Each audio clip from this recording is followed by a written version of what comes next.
A veciñanza revolucionaria.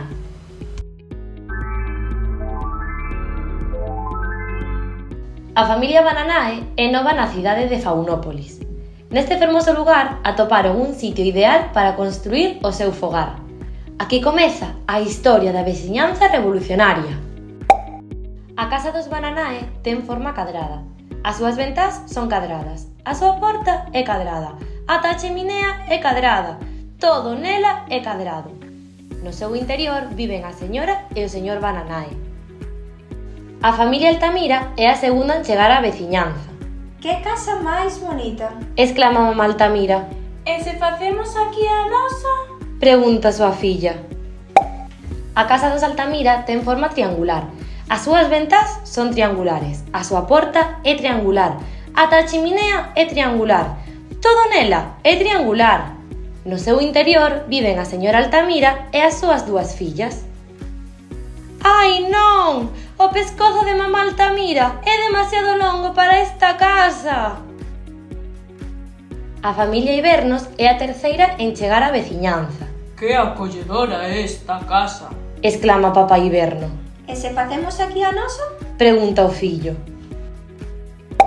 A casa dos Iberno ten forma circular. As súas ventás son circulares, a súa porta é circular, ata a cheminea é circular, todo nela é circular. No seu interior viven os señores Iberno e o seu bebé oso. Ai non!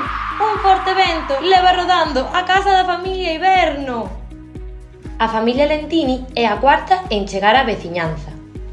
Que tranquilo parece este fogar, exclama mamá Lentini.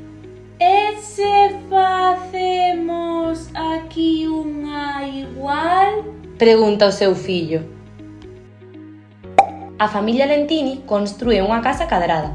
As súas ventás son cadradas, a súa porta é cadrada, ata a cheminea é cadrada, todo nela é cadrado. E no seu interior viven as señoras Lentini e os seus fillos. Ai non! Non se decataron de que construíron a súa casa nun outeiro. Agora ten forma de rombo. As súas ventás son rombos, a súa porta é un rombo, ata a cheminea é un rombo. Todo nela ten forma de rombo. Coidado! Exclama a señora Lentini. Como a casa está inclinada, todos os mobles rodan montaña abaixo.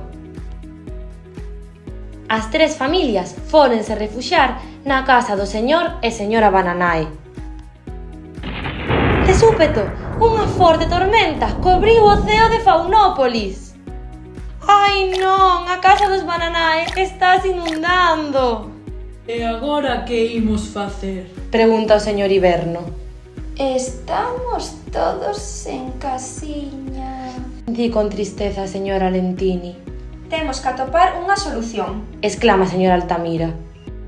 e se mesturamos elementos de todas as nosas casiñas e construímos un edificio todos e todas xuntas. Suxira a señora Bananae.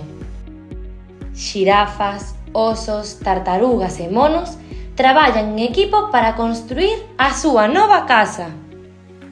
Agora, todos e todas teñen o seu fogar ideal, feito coas súas formas preferidas.